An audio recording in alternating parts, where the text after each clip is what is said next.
Warning: the following fanfic reading is for mature audiences only.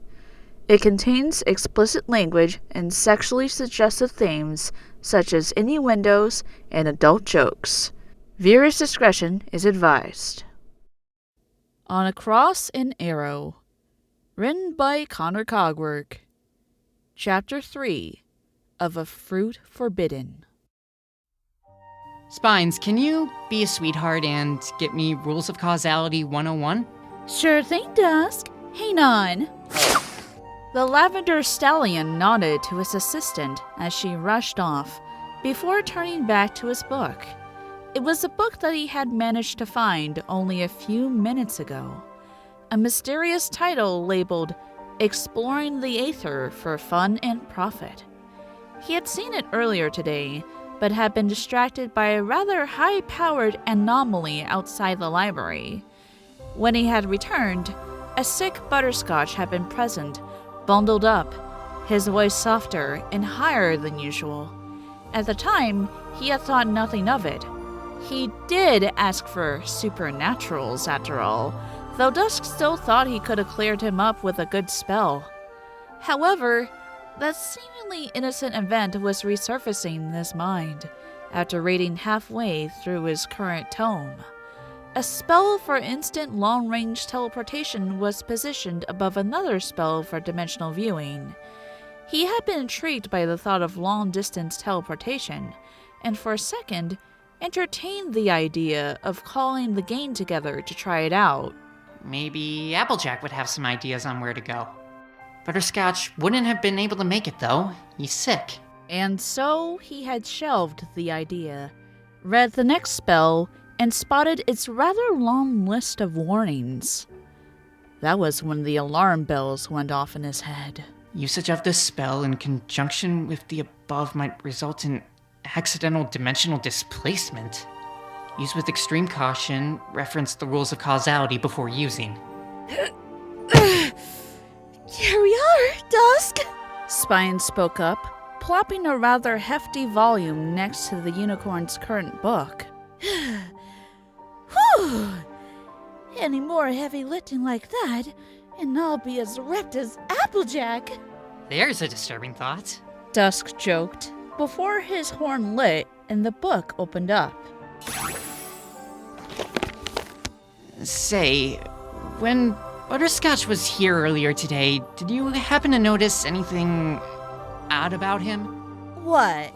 You mean besides the fact that he sounded kinda like Butterbabe again? Not really, no. Not that I could see a lot of him. His face was pretty wrapped up. It was, wasn't it? The stallion murmured, a hoof stroking his chin. I can see why AJ would give him his hat, but elusive scarf? The boutique is clear on the other side of Ponyville from the farm. Maybe he was visiting. I know I wouldn't mind a visit from that stallion anytime soon. Her feet left the ground as a dreamlike expression spread across her face. Oh, elusive. Why, yes, I'd be mad to refuse anything from you. To lend Butterscotch's scarf? He's so selfless. Oh, what a man! The purple pony could only roll his eyes. He dealt with this fangirl side of his assistant before. Yes, we're all aware he's the element of generosity. I was there. Back on task. You really didn't see anything weird about Butterscotch at all? The little lizardess blinked before she landed softly on her haunches. No, I didn't. Why? Is there something wrong, Dusk? He hummed for a bit longer, his eyes running over a particular passage in the heavy-set tome before speaking again. It's just a hunch. It may be nothing at all, really. Hey, I know. He stepped away from his desk, a smile on his face. Spines, grab the tea. We'll pay Butterscotch a visit. As Spines saluted smartly and rushed off, Dustshine clopped over to a saddlebag and slipped it on, grabbing his wallet. As he waited, His eyes darted back over to the open chapter of the book he'd left. The chapter titled, Alternate Universes and You.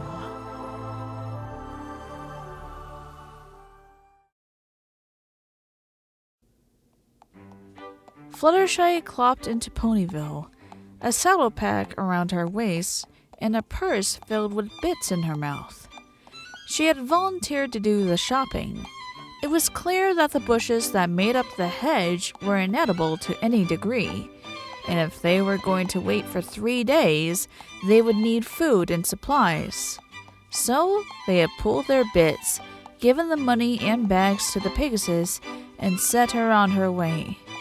They had all agreed that in this alternate world, she was the least conspicuous of the 6. She looked around furtively as she entered town, spying and identifying every pony she saw. A blue mare with a saxophone played outside a delicatessen, an orange stallion with a carrot cutie mark ordering a carrot dog, and fluttering along the sky, a cross-eyed Pegasus stallion delivered the mail. They made no effort to single her out, which she noted with no small relief. Her luck held up as she entered the marketplace. Her eyes steadily avoided the Sweet Apple Acre stand, as she instead directed herself to another fruit stall. No pony recognized her, but she was greeted friendly and warmly by every stall owner, much to her relief. I should have known Ponyville's friendliness to new ponies would have held up. It didn't take long to fill her bags, she noticed, and as she stuffed a bunch of bananas into one of the pockets, she realized that she bought more than she'd expected. Not that that's a bad thing. We are waiting for 3 days after all. After settling the deal for a pack of strawberries, she finally did an about-face and left the market, eyes still wandering about the place. She spotted Harpsy and Babar outside of Shirikyu Corner, her path instantly directing itself away from the establishment. She still thought the two, as stallions, made a cute couple, but they had also seen her once before recently, and she didn't want to risk... She hadn't been looking where she was going, having collided with another pony. On top of that, the collision had popped the top off of one of the bags, fruit spilling everywhere. Oh, I'm so sorry. I wasn't looking where I was going. She immediately set about gathering the loose produce back up. Oh, no, it was my fault. I was distracted. Came the other pony's voice, who bent down and began assisting her with the corralling. Oh, make nothing of it. I didn't mean to disturb you. No, it's okay. Here, let me help you. I didn't mean to make you spill your stuff. It's all right. This happens more often than you would think. If you say so. I'm still responsible though here. Oh, well, thank you, sir. Oh, you're welcome, miss. I mean, that is, if you don't mind. There was one apple left, and 2 hooves alighted on it at once. 2 butter yellow hooves. Fluttershy's eyes widened as she tracked the other hoof back up to its owner. She was met with a pair of aqua blue orbs that returned her gaze, apparently seeing her for the first time as well. He was a Pegasus, with wavy pink hair that was cut slightly short. From here, she could tell that he had at least 1 butterfly for kitty mark. He was her. Her eyes shrunk and her cheeks flushed as somewhere in the back of her mind a warning bell rang off that said at any moment now she would be exploding. Twice. A full minute passed as they stared at each other. Nothing happened. Hi.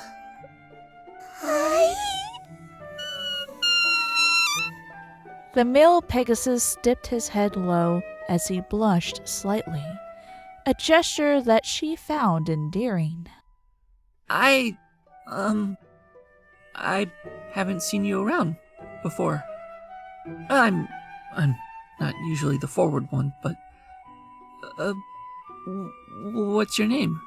Fluttershy dipped her own head down as she pawed at the ground. I'm Fluttershy. Apparently, he had good hearing, as his ears perked and a smile came across his face. Hi, Fluttershy. I'm Butterscotch. Butterscotch? She echoed, looking back up at him again. The same name Dusk and Spines had used when she'd met them. So this really was her male self. Despite the awkwardness she felt, a smile graced her own lips as she looked him over. Another round of awkward silence descended before Butterscotch spied the apple again. He scooped it up with his hoof and offered it to the mare, shy blush still in place. She accepted the fruit, taking the stem in her mouth and placing it in her bag. Thank you for helping me, she squeaked as she closed the flap precariously over the bulging baggage. It was no trouble. He replied, eyeing the luggage she was carrying. Are you sure you don't need any help carrying all that? That looks like an awful lot of fruit. Oh, well, it's nothing I'm not used to. Fluttershy responded, a hoof pawing at the flap's snap. I always carry as much as I can whenever I'm feeding the animals. Suddenly, the yellow stallion's eyes sparkled. You like to take care of the animals too? She looked towards him, and seeing his joyed expression somehow caused her own face to light up in tandem. Oh, yes! It's one of the most special things to me in the world. Ooh, the same with me! It always fills me with joy to help feed the ducks. And to help groom the ferrets. And shine the turtle shells. And do you feed the otters by cracking the clams just slightly too? Oh yes! So they can still feel strong when they open them themselves. The thought caused the pair of ponies to devolve into a giggle fit. At length, they looked into each other's eyes again. The mare felt any trepidation she had before slowly dissolving away. Having met her own self, she felt something like a lightness. It tingled in her hooves and worked its way across her body. As they continued staring, she got the distinct feeling that at any minute now, she was about to fly away without even having opened her wings. Does he feel the same way? Finally, Butterscotch opened his mouth to speak again. I like you, he stated, the blush more prominent than before. She was surprised when she found her own mouth saying, I like you too. They stared at each other for a few seconds more. Around them, Ponyville continued on with its business, heedless of the two Pegasi. Would you like to eat somewhere? I could take you to Sugar Cube Corner. One of my friends works there. The small stallion suggested, as he pointed a hoof over to the store. I mean, if that's all right. Fluttershy made as if to accept, but then another thought flitted across her mind. Ooh, I would love to. Believe me, Butterscotch. But I have friends that are waiting for me.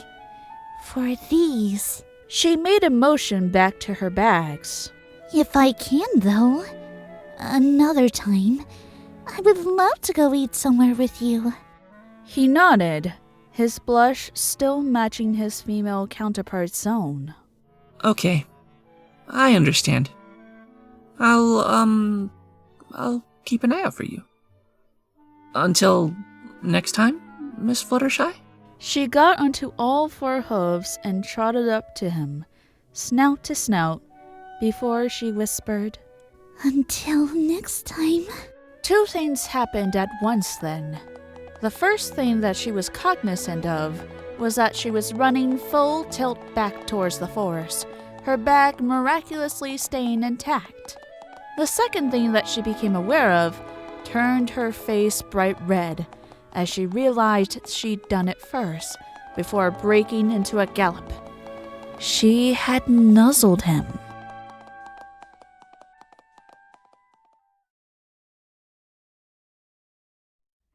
Back in that street, a pink-mirrored Pegasus stared off in the distance at the retreating form of what he felt was his better half.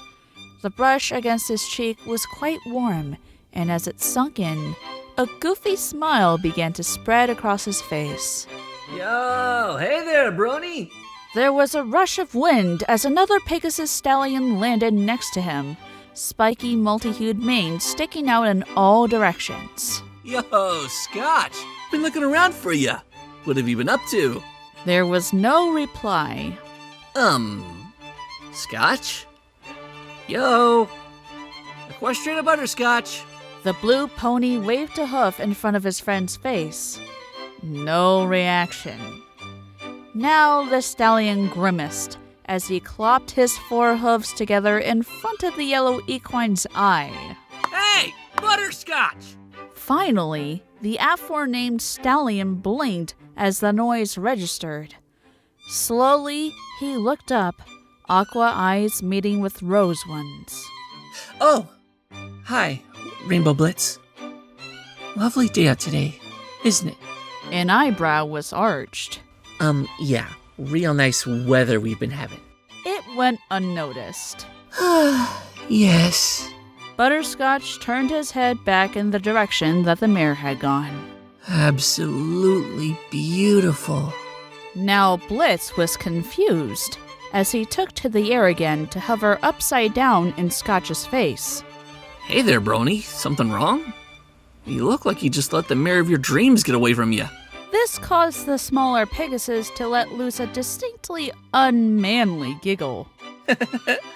Well, she did go away, but she asked nicely. I didn't mind. She said she'd love to come back another time. Rainbow had not been expecting this reaction. He turned his head in the direction his friend was looking in. However, all he could spot was a settling cloud of dust. That didn't matter. A grin had blossomed on his face as he righted himself and wrapped a hoof round the yellow one's shoulders. Aha! It finally happened, didn't it, Scotch? You found yourself a mare friend. Tell me, what's she like? She cute? She sassy? Tell me, you two going steady? Oh, just wait till Barry hears this. I bet the bashful throw will be awesome. Butterscotch was turning a deeper shade of red as his friend had continued, before finally squirming himself free. Please, Blitz. I just met her today, and all we did was talk. Well, we first, kind of bumped into each other, and she, spilled her groceries, but still, we talked, and we discovered that we both liked animals, and she was really cute, and then, well, Kindred spirits, eh? The blue Pegasus gave a playful hoof punch to the shoulder. Lucky buck. Then what happened? well, then I said that I, liked her. And then she said she liked me too. It was not the way that Rainbow Blitz would have gone about it, but he couldn't argue with the results. A surge of pride building in his chest as he pulled his friend close and gave him a noogie. you stud! Woo! I always knew there'd be a Gallatin for you, and what do you know? Oh, I have got to tell Dusk about this. He'll so put it in his next letter to the prince. Now, Butterscotch's face was a deep red. Oh no, Blitz, you wouldn't! All he got in return was a sinister grin. Say, what is her name? I'm guessing she's another Pegasus, right? Shyly, the yellow one nodded. Her name is Fluttershy. His voice took on a reverent tone as he said her name, which caused Blitz to roll his eyes. Oh, and she was just so wonderful. She was very calm and polite, and she was wonderfully timid, which I found so very cute. It made me all but forget the visit that Dusk paid me earlier today. I still don't know why he thought I was sick.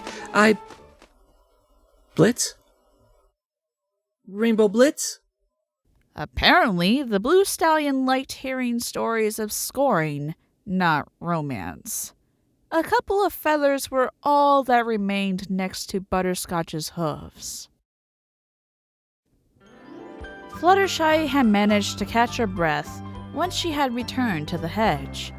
Twilight was waiting for her outside, and with a little assistance, they managed to fit the crowded bags through the diminutive entrance. Oh my! The shy pony exclaimed once she got inside. The interior had undergone a dramatic transformation. A few colored blankets hung on the walls, a small fire pit has been dug out and constructed, and there were plenty of haystacks for seating. Hanging from a root in the ceiling was a firefly lamp, and the stone table from earlier was now festooned with a tablecloth and a vase full of daisies. Oh, Fluttershy! Welcome back! Rarity called out, tails sweeping busily at the floor, while Pinky, Rainbow Dash, and Applejack worked on tacking on the door to a makeshift pantry.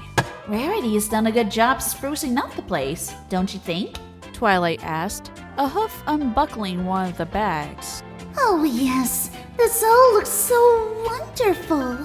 The Pegasus replied, taking in the cave's homey atmosphere. I had no idea you were carrying so much with you, Rarity. Oh, my darling, one must never leave her house unprepared. The unicorn drawled, while Dash made faces behind her. It would simply have been unbecoming of me. Besides, I simply had to do something.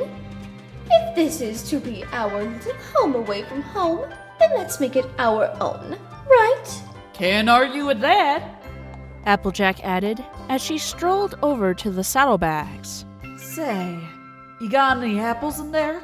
I'm hungrier than the pig that's gone a couple of days without slop. Oh, yes.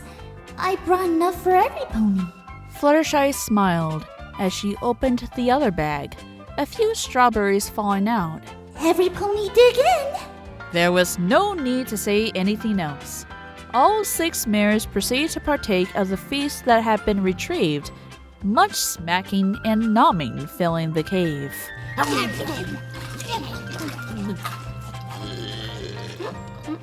After a bit, the yellow pony herself stopped eating as she noticed she was holding an apple. Slowly, a faraway look appeared in her eyes. Twilight brought her head up from the date she had been chewing on, her eyes noticing her friend's odd state. She trotted beside her, poking at her hoof. Fluttershy? You alright? The Pegasus startled a bit as she focused, but gave a calm smile to the unicorn. Yeah, I'm okay. It's just that, Inquisitive, the student leaned in. What? Did something happen? Well, I just... Aqua eyes dipped down to the floor before she spoke the following. I think your other theory is wrong too, Twilight. For some reason, despite the volume of the words spoken, they had managed to grab the attention of every pony present, and the sounds of eating quickly died down, eyes homed in on the pair of ponies off to the side. What do you mean? Twilight asked, a suspicion already forming in her mind as her pupils began to shrink. I mean that I didn't explode. Pears and grapes were dropped as the other 4 horses gasped. Applejack in particular looked like she was about to faint. Fluttershy, what happened while you were out there? Fluttershy could now tell she was in trouble. She began to shrink down in her spot as she mumbled, I met Butterscotch. What was that, Shy? Dash asked, now hovering over to the pony's other side. I ran into Butterscotch in the marketplace. One more time? Applejack asked, her face getting to Fluttershy's own. That was enough to provoke a reaction. I ran into Butterscotch! There was a massive sighs and moans as the words confirmed their worst fears. Quite literally, actually. I wasn't looking where I was going, and we both walked into each other, and then he was nice enough to help me pick up all those fruits and vegetables, and then we got started on talking about Anna. Yeah, we get it. Jeez, Shy, sometimes you're just as bad as Pinky. If I didn't know any better, I'd say you'd found yourself a new cult friend. At this, Fluttershy blushed heavily as she cast her gaze down, a hoof pawing at the ground. Rarity's eyes widened at this, recognizing the signs immediately before pointing at her. Fluttershy! You didn't! He said that he likes me. And what did you say? I said that I liked him too. Oh, no. Twilight suddenly chanted, her expression having evolved from shock to outright panic. This is not what we need. That's the last thing we need. Fluttershy, do you realize what this means? If you start crushing on yourself and vice versa, then the whole reality itself could be doomed. But Twilight, you said that if we met ourselves, we'd all go poof! And Fluttershy's still here. She and her boy still haven't gone poof. I know!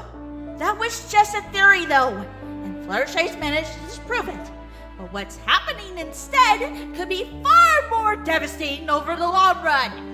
The librarian ran her hooves through her hair as scenario after scenario rampaged through her mind.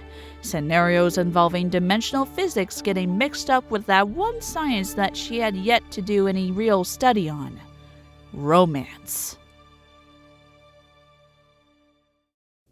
I'm sorry, Fluttershy, Twilight began as she rounded about back to her friend. but this just isn't going to happen. I don't want to do this, but the truth is, if you got these feelings for Butterscotch, for your own male self, we can't let you do the shopping anymore. But Twilight! End of discussion. She stated, the finality evident in her words. The unicorn turned to look at the rest of her group. This goes for all of us. We can't meet our own selves, or something like this might happen. Oh, Twilight, you can't be serious. Rarity stated, stepping forward. These are matters of the heart you speak of. You can't expect to simply lock Fluttershy up in here and deny her any kind of closure to the bonds she's forged in herself. She got a look that told her that was exactly what she had been planning on doing. This is not our world, she stated, each word punctuated with a stamping of a hoof. We have no place in it. None at all. And we need to make sure we don't leave any kind of mark here. We probably already caused who knows what untold damage when we enlisted the Crusaders. And now Fluttershy has a crush on her male alter ego. The fabric of reality is a delicate thing. Rarity, you can appreciate this metaphor I'm about to use. Imagine our reality as an Afghan quilt, weaved out of yarn. every piece of yarn used is in fact a pony. So, what happens if a couple of pieces of the same yarn try to occupy the same stitch? The white one could already see where this was going. An ugly quilt for certain. And if it stayed in there. Yes, then things could happen. Bad things. We don't know what, but rest assured they would be bad. Very bad. There was silence all around. Out of it came a very timid voice. I'm sorry. Twilight looked towards the Pegasus, expression softening, if only for a second. No, I'm the one who's sorry, Fluttershy. The last thing I want to do is to deny you something. But trust me, this is the way it has to be. She only got a single nod in reply.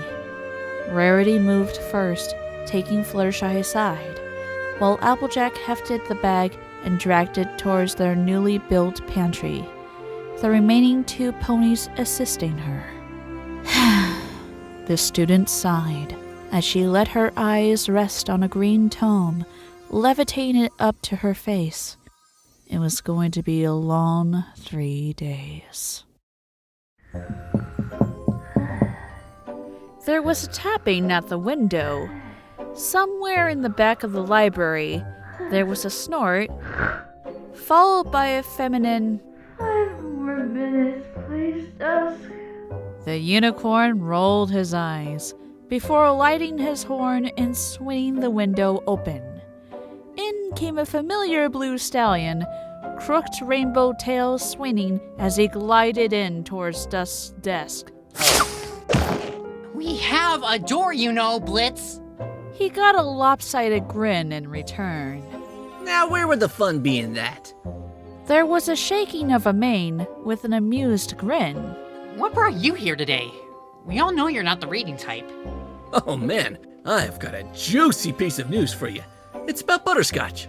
The Pegasus was obviously in glee as he clopped his hooves together. Dusk, on the other hand, was not amused. Oh gosh, something about Butterscotch? Let me tell you something weird about Butterscotch. Apparently, either we're all gone crazy, or there's two of him lurking around Ponyville. This caught Blitz by surprise. Two of them? What do you mean by that? The lavender equine collected his wits before starting from the beginning. Okay, earlier today, Butterscotch shows up in my library, decked out in AG's hat and a scarf. He claims he's got a cold, and his voice is so tinny that I'm inclined to believe him. He checks out supernaturals. Fair and good. Later in the day, I get worried about him. Gather up spines and some tea, and go visit his cottage. Wanna know what I find? Not only is he hunky-dory and okay, but he's got no memory of ever being in the library today, and supernaturals is nowhere to be seen. The rainbow stallion sat there for a few seconds, absorbing the information. So, you're saying that Scotch was lying to you? He wasn't lying, at least when we met him at his place. You and I both know him, and the poor guy couldn't belt out a whopper under pressure, even if he tried. That much is true. Blitz hummed as he crossed his forehooves. I wonder if his girlfriend has anything to do with this. Now it was Dusk's turn to blink. Girlfriend? What? Rainbow shook his head as the original purpose of his visit resurfaced in his mind. Oh yeah, that's what I came here to tell you. Butterscotch met the mare of his dreams today. The unicorn blinked awkwardly. That's great news, actually. Did you see her? Nope, she was already gone when I got there. But the fellow was positively dripping with puppy love. It was written all over his face. Well, did he describe her to you? Well, from what I stuck around to find out, apparently she's an animal lover like him. And she's got twice the number of shy bones that he has. If that's even possible. Somewhere in the back of Dusk's mind, a suspicion was growing larger with every word his friend spoke. Did he tell you what she looked like? Here, the blue stallion took on a sheepish expression. I, can't remember if he did or not, exactly. Oh, he did say she was a Pegasus, too. There was a massaging of temples. And her name? The pony tilted his head back as he racked his brain. Fluty, floozy, fluter, shoot, Solaris, what was it? Fluter, shay, flutter. He suddenly sprung on all four hooves. Flutter, shy. Yeah, that was it. Fluttershy. Nailed it. Fluttershy. The student rolled the name around on his tongue, his eyes unfocused in thought. Butterscotch. Fluttershy. Butterscotch. Fluttershy. His expression took on a gape of shock, scenarios running through his mind. Of course! It has to be! Now Rainbow Blitz was completely confused. Has to be... what? What's going on here, Dusk? I'm not sure yet. Dusk replied, now trotting back towards his desk. But I have a feeling this isn't the end of it. Blitz, if you see any ponies you don't recognize walking around Ponyville, come and tell me immediately. I need to start keeping a record. His horn glowed as a piece of parchment and a quill pen came into view. If you say so, Brony. The Pegasus replied, lifting himself up towards the opened window. A record of what, exactly? Is it something big? Oh, it's something. Came the reply as a couple of names were written down on the paper. Whether it becomes big or not, we've yet to see. Just keep an eye out, okay? Oh, and watch yourself. We don't know what these ponies are capable of. Pshaw. Come on, Dusk, I'll run circles around them. I'm Rainbow Blitz, remember? I'll find your weird ponies in 10 seconds flat. With that, he left through the window in his trademarked multi-hued blur. Dusk couldn't help but chuckle at the nature of his friend's exit, before returning his attention to the paper and what he'd written. Butterscotch, Fluttershy.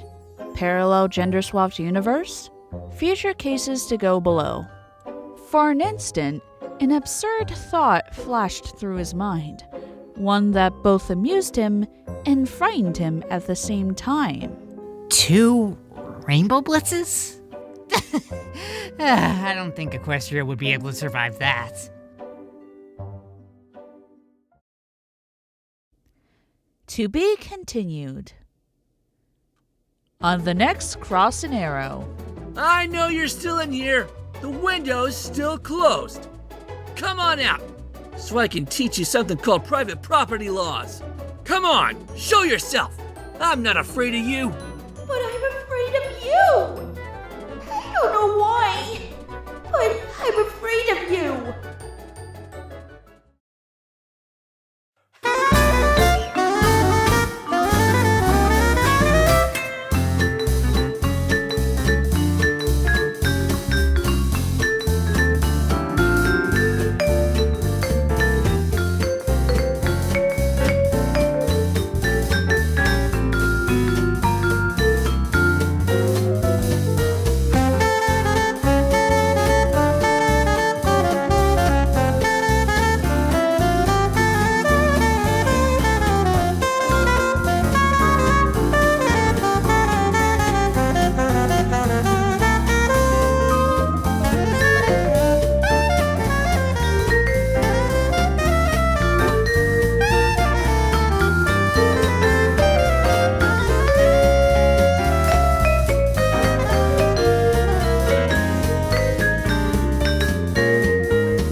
And my $10 patrons are Blue Bolt and George Garza.